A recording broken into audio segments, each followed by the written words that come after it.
Artigo 52.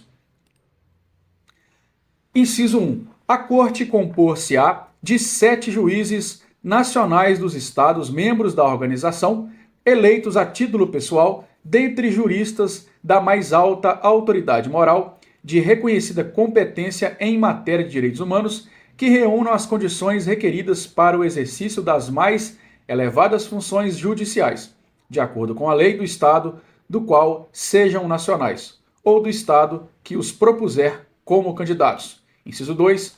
Não deve haver 2 juízes da mesma nacionalidade. Aqui, já no início do artigo 52, temos grandes possibilidades de questões em prova. Primeiramente, pela quantidade de juízes, que segue a mesma quantidade da comissão, que são 7. E dentre esses, nacionais aí da própria Organização dos Estados Americanos. Além disso, nós não poderemos ter 2 juízes da mesma nacionalidade. Por exemplo, dentro desses 7, não podemos ter 2 brasileiros. Artigo 53, inciso 1. Os juízes da Corte serão eleitos em votação secreta e pelo voto da maioria absoluta dos Estados partes na Convenção, na Assembleia Geral da organização, de uma lista de candidatos propostos pelos mesmos Estados. 2. Cada um dos Estados partes pode propor até 3 candidatos nacionais do Estado que os propuser, ou de qualquer outro Estado membro da Organização dos Estados Americanos. Quando se propuser uma lista de 3 candidatos, pelo menos um deles deverá ser nacional de Estado diferente do proponente. Também aqui segue a mesma regra da comissão. Digamos que o Brasil ele vai propor uma lista com 3 juízes, para se candidatar a membros da Corte Interamericana. Desses 3 que o Brasil vai propor, 2 tem que ser brasileiro e 1 pode ser de outro Estado parte. O Brasil não pode propor uma lista com 3 brasileiros. Ele pode propor uma lista com menos de 3? Sim. Mas, porém, se caso ele propor com 3, 1 não pode ser brasileiro. Artigo 54, inciso 1. Os juízes da Corte serão eleitos por um período de 6 anos e só poderão ser reeleitos uma vez. O mandato de 3 dos juízes designados na primeira eleição expirará ao cabo de 3 anos. Imediatamente depois da referida eleição, determinar-se-ão por sorteio na Assembleia Geral os nomes desses 3 juízes. Lá na comissão, nós temos 7 juízes com um mandato de 4 anos. Já aqui, na comissão nós temos membros com mandato de 4 anos. Já aqui na Corte, nós temos 7 juízes com mandato de 6 e não de 4. Então temos a diferença aí no mandato. Enquanto a comissão são 4 anos, aqui na Corte são 6. E segue a mesma regra, Nós vamos, lá na comissão, nós vamos retirar uma parte dos juízes nos últimos 2 anos e aqui nos últimos 3 vamos tirar também uma parte desses juízes, beleza? Então, esse mandato de 3 dos juízes aí vão ser retirados aí nos 3 últimos anos e aí será feito através de sorteio. Inciso 2. O juiz eleito para substituir outro, cujo mandato não haja expirado, completará o período deste. 3. Os juízes permanecerão em funções até o término dos seus mandatos. Entretanto, continuarão funcionando nos casos de que já houveram tomado conhecimento e que se encontrem em fase de sentença e, para tais efeitos, não serão substituídos pelos novos juízes eleitos. O que eu acredito que o legislador quis colocar aqui é para você não mudar totalmente o pensamento da Corte. Digamos que você tira 7 juízes de uma só vez. Quando você coloca outros 7 novos ali, talvez o pensamento, a mudança vai ser muito radical. Então, por isso que geralmente alguns tratados internacionais eles colocam da retirada parcial de juízes ou membros de acordo aí com cada organização. Outro detalhe importante, digamos que um determinado juiz está para sair, porém, ele está em fase de sentença em um determinado caso. Então, neste caso, esse juiz vai finalizar a sua sentença. Ele não sai enquanto ele não finaliza a sentença, ok? Artigo 55, inciso 1. O juiz que for nacional de algum dos estados partes, no caso submetido à corte, conservará o seu direito de conhecer do mesmo. 2. Se um dos juízes chamados a conhecer do caso for de nacionalidade de um dos estados partes, outro estado parte, no caso, poderá designar uma pessoa de sua escolha para fazer parte da corte na qualidade de juiz ad hoc. 3. Se dentre os juízes chamados a conhecer do caso, nenhum for da nacionalidade dos estados partes, cada um destes poderá designar um juiz ad hoc. 4. O juiz ad hoc deve reunir os requisitos indicados no artigo 52. 5. Se vários estados partes na convenção tiverem o mesmo interesse no caso, serão considerados como uma só parte para os fins das disposições anteriores. Em caso de dúvida, a Corte decidirá. Artigo 56.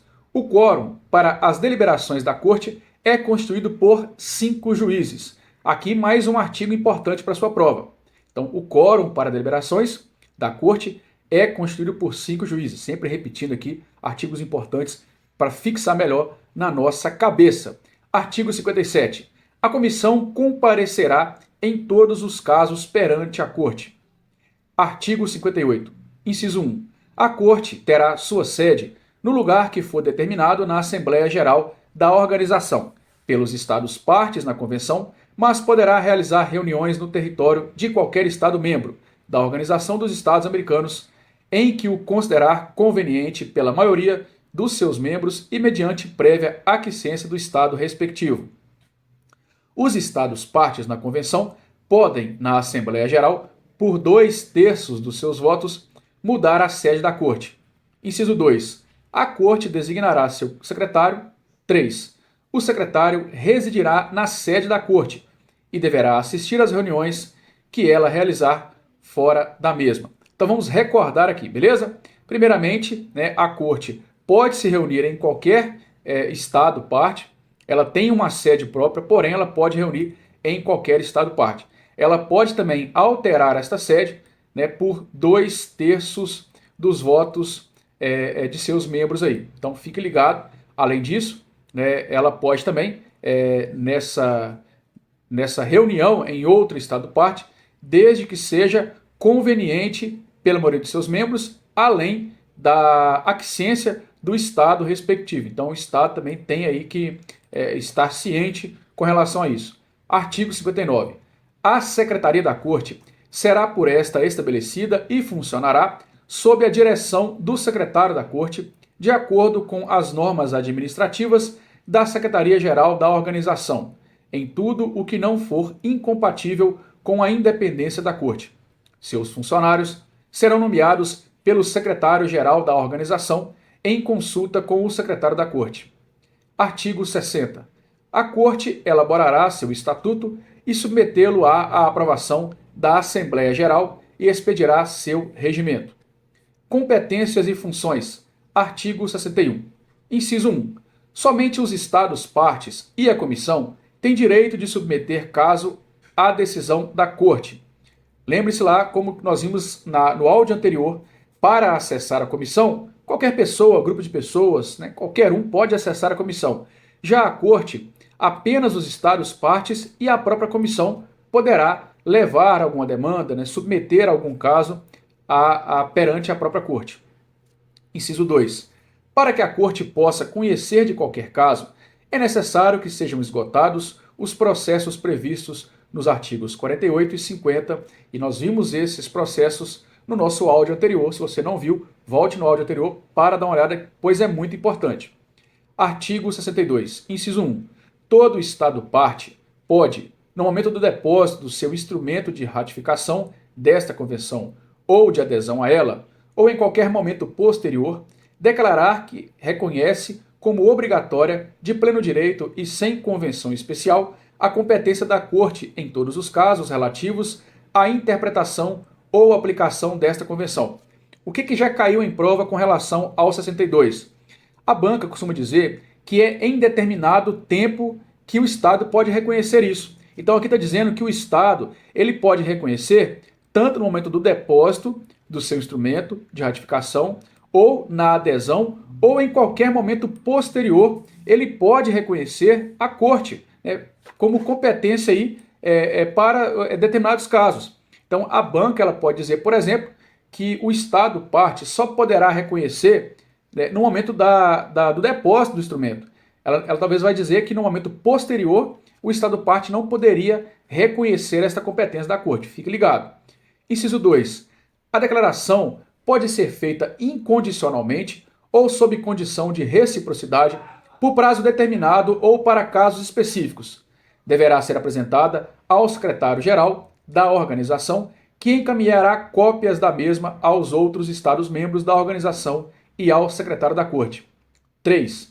A Corte tem competência para conhecer de qualquer caso relativo à interpretação e aplicação das disposições desta Convenção que lhe seja submetido, desde que os Estados-partes, no caso, tenham reconhecido ou reconheçam a referida competência, seja por declaração especial, como prevêem os incisos anteriores, seja por convenção especial. Artigo 63, inciso 1. Quando decidir que houve violação de um direito ou liberdade protegidos nesta Convenção, a Corte determinará que se assegure ao prejudicado o gozo do seu direito ou liberdade violados. Determinará também, se isso for precedente, que sejam reparadas as consequências da medida ou situação que haja configurado a violação desses direitos, bem como o pagamento de indenização justa à parte lesada. 2. Em casos de extrema gravidade e urgência, e quando se fizer necessário evitar danos irreparáveis às pessoas, a Corte, nos assuntos de que estiver conhecendo, poderá tomar as medidas provisórias que considerar pertinentes. Se tratar de assuntos que ainda não estiverem submetidos ao seu conhecimento, poderá atuar a pedido da Comissão. Artigo 64, inciso 1. Os Estados-membros da organização poderão consultar a Corte sobre a interpretação desta Convenção ou de outros tratados concernentes à proteção dos direitos humanos nos Estados americanos. Também poderão consultá-la no que lhes compete os órgãos enumerados no capítulo 10 da Carta da Organização dos Estados Americanos, reformada pelo Protocolo de Buenos Aires. 2. A Corte, a pedido de um Estado-membro da organização, poderá emitir pareceres sobre a compatibilidade entre qualquer de suas leis internas e os mencionados instrumentos internacionais. Artigo 65. A Corte submeterá à consideração da Assembleia Geral da organização, em cada período ordinário de sessões, um relatório sobre suas atividades no ano anterior. De maneira especial e com as recomendações pertinentes, indicará os casos em que um Estado não tenha dado cumprimento às suas sentenças. Procedimento, artigo 66. Inciso 1. A sentença da Corte deve ser fundamentada. 2. Se a sentença não expressar no todo ou em parte a opinião unânime dos juízes, qualquer deles terá direito a que se agregue à sentença o seu voto dissidente ou individual. Artigo 67. A sentença da Corte será definitiva e inapelável. Questão de prova, vamos repetir? A sentença da Corte será definitiva e inapelável. Em caso de divergência sobre o sentido ou alcance da sentença, a Corte interpretá-la-á a pedido de qualquer das partes, desde que o pedido seja apresentado dentro de 90 dias a partir da data da notificação da sentença. Artigo 68, inciso 1. Os Estados-partes na Convenção comprometem-se a cumprir a decisão da Corte em todo o caso em que forem partes. 2. A parte da sentença que determinar indenização compensatória poderá ser executada no país respectivo pelo processo interno vigente para a execução de sentenças contra o Estado. Artigo 69. A sentença da Corte deve ser notificada às partes, no caso, e transmitida aos Estados-partes na Convenção. Disposições comuns. Artigo 70. Inciso 1. Os juízes da Corte e os membros da Comissão gozam, desde o momento de sua eleição e enquanto durar o seu mandato, das imunidades reconhecidas aos agentes diplomáticos pelo direito internacional. Durante o exercício dos seus cargos, gozam, além disso, dos privilégios diplomáticos necessários para o desempenho de suas funções. 2. Não se poderá exigir responsabilidade, em tempo algum, dos juízes da Corte, nem dos membros da Comissão, por votos e opiniões emitidos no exercício de suas funções. Artigo 71. Os cargos de juiz da Corte ou de membro da comissão são incompatíveis com outras atividades que possam afetar sua independência ou imparcialidade, conforme o que for determinado nos respectivos estatutos. Artigo 72. Os juízes da Corte e os membros da comissão perceberão honorários e despesas de viagem na forma e nas condições que determinarem os seus estatutos, levando em conta a importância e a independência de suas ações. Tais honorários e despesas de viagem serão fixados no orçamento Programa da Organização dos Estados Americanos, no qual devam ser incluídas, além disso, as despesas da Corte e da sua Secretaria. Para tais efeitos, a Corte elaborará o seu próprio projeto de orçamento e submetê-lo à aprovação da Assembleia por intermédio da Secretaria. Esta última não poderá nele introduzir modificações. Fique ligado. Então, na maioria das vezes, a Corte sempre submete à Assembleia, tá? Por intermédio da Secretaria-Geral. E neste caso específico, ela não pode fazer modificações. Artigo 73. Somente por solicitação da comissão ou da Corte, conforme o caso, cabe à Assembleia Geral da organização resolver sobre as sanções aplicáveis aos membros da comissão ou aos juízes da Corte, que incorrerem nos casos previstos nos respectivos estatutos. Para expedir uma resolução, será necessário maioria de 2/3 dos votos dos Estados-membros da organização, no caso dos membros da comissão, e, além disso, de 2/3 dos votos dos Estados-partes na convenção, se tratar dos juízes da Corte. Então, o 2/3 ele aparece com frequência aqui na nossa CAD, né? Fica ligado, ó, 2/3 dos votos vimos em várias ocasiões para mudar a sede da Corte, né? Agora está voltando aqui este 2/3 e sempre muito importante, né? Prazos, números, sempre muito importantes aí em qualquer concurso, em qualquer prova. Disposições gerais e transitórias. Assinatura, ratificação, reserva, emenda, protocolo e denúncia. Artigo 74, inciso 1. Esta convenção fica aberta à assinatura e à ratificação ou adesão de todos os Estados-membros da Organização dos Estados Americanos. 2. A ratificação desta convenção ou a adesão a ela efetuar-se-á mediante depósito de um instrumento de ratificação ou de adesão na Secretaria-Geral da Organização dos Estados Americanos. Esta convenção entrará em vigor logo que 11 estados houverem depositado os seus respectivos instrumentos de ratificação ou de adesão, com referência a qualquer outro estado que o ratificar ou que a ele aderir ulteriormente. A convenção entrará em vigor na data do depósito do seu instrumento de ratificação ou de adesão. Esse número, 11 estados partes, que deverão aí, de fato, depositar os seus respectivos instrumentos, também já foi cobrado em prova, fique ligado. Inciso 3. O secretário-geral informará a todos os Estados-membros da organização sobre a entrada em vigor da convenção. Artigo 75. Esta convenção só pode ser objeto de reservas em conformidade com as disposições da Convenção de Viena sobre o Direito dos Tratados, assinada em 23 de maio de 1969. Artigo 76. Inciso 1.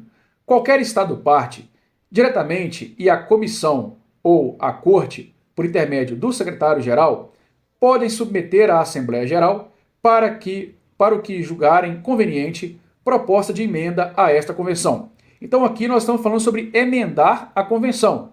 Quem poderá fazer isso? Lembramos que lá na Constituição Federal, sobre a emenda à Constituição, é um assunto muito cobrado em prova. Então por isso, a emenda à convenção também não fica para trás. Vamos repetir aqui com relação à emenda à convenção. Qualquer Estado-parte, diretamente, então o Estado-parte ele não precisa do intermédio do secretário-geral, e a comissão ou a corte, este sim, por intermédio do secretário-geral, podem submeter à Assembleia Geral para o que julgarem conveniente proposta de emenda a esta convenção. 2. As emendas entrarão em vigor para os estados que ratificarem as mesmas na data em que houver se depositado o respectivo instrumento de ratificação que corresponda ao número de 2/3 dos estados partes nessa convenção. quanto aos outros Estados-partes entrarão em vigor na data em que depositarem eles os seus respectivos instrumentos de ratificação. Artigo 77. Inciso 1. De acordo com a faculdade estabelecida no artigo 31, qualquer Estado-parte e a Comissão podem submeter à consideração dos Estados-partes reunidos por ocasião da Assembleia Geral projetos de protocolos adicionais a esta Convenção com a finalidade de incluir progressivamente no regime de proteção da mesma outros direitos e liberdades. 2. Cada protocolo deve estabelecer as modalidades de sua entrada em vigor e ser aplicado somente entre os Estados-partes no mesmo. Artigo 78. Inciso 1.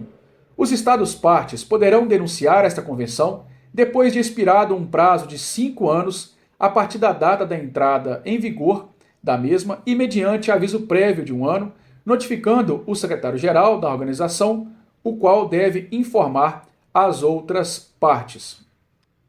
2. Tal denúncia não terá o efeito de desligar o Estado-parte interessado das obrigações contidas nesta Convenção, no que diz respeito a qualquer ato que, podendo constituir violação dessas obrigações, houver sido cometido por ele anteriormente à data na qual a denúncia produzir efeito. Disposições transitórias. Comissão Interamericana de Direitos Humanos. Artigo 79. Ao entrar em vigor esta Convenção, o secretário-geral pedirá por escrito a cada Estado-membro da organização que apresente dentro de um prazo de 90 dias seus candidatos a membros da Comissão Interamericana de Direitos Humanos. O secretário-geral preparará uma lista por ordem alfabética dos candidatos apresentados e a encaminhará aos Estados-membros da organização pelo menos 30 dias antes da Assembleia Geral seguinte. Artigo 80. A eleição dos membros da comissão far-se-á dentre os candidatos que figurem na lista a que se refere o artigo 79, por votação secreta da Assembleia Geral, e serão declarados eleitos os candidatos que obtiverem maior número de votos e a maioria absoluta dos votos dos representantes dos Estados-membros. Se, para eleger todos os membros da comissão, for necessário realizar várias votações, serão eliminados sucessivamente na forma de que for determinada pela Assembleia Geral os candidatos que receberem menor número de votos. Corte Interamericana de Direitos Humanos. Artigo 81. Ao entrar em vigor esta convenção, o secretário-geral solicitará por escrito a cada Estado-parte que apresente, dentro de um prazo de 90 dias, seus candidatos a juiz da Corte Interamericana de Direitos Humanos. O secretário-geral preparará uma lista por ordem alfabética dos candidatos apresentados e encaminhará aos Estados-partes pelo menos 30 dias antes da Assembleia Geral seguinte. Então, tanto a comissão quanto a Corte, este prazo, 90 dias, e este de um mês, na verdade 30 dias antes, para poder encaminhar aos Estados-partes. Fique ligado, não é um prazo tão recorrente em prova, mas não deixe de ser importante. Artigo 82. A eleição dos juízes da Corte far-se-á dentre os candidatos que figurem na lista a que se refere o artigo 81, por votação secreta dos Estados-partes, na Assembleia Geral, e serão declarados eleitos os candidatos que obtiverem maior número de votos e a maioria absoluta dos votos dos representantes dos Estados-partes. Se para eleger todos os juízes da Corte for necessário realizar várias votações, serão eliminados sucessivamente na forma que for determinado pelos Estados-partes os candidatos que receberem menor número de votos. Então, assim como na comissão, na Corte, a mesma coisa. Bacana, galera? Ficamos por aqui, então, com a nossa CAD, Convenção Americana sobre Direitos Humanos. Espero que tenha gostado. No final desse vídeo, deixarei para você aqui a Declaração Universal de Direitos Humanos. Não deixe de assistir o áudio dessa lei ou ouvir o áudio dessa lei. Muito importante. DUDH, apenas 30 artigos, porém muito necessários para a sua aprovação. Fiquem com Deus, grande abraço, sucesso na sua prova, até mais. Valeu!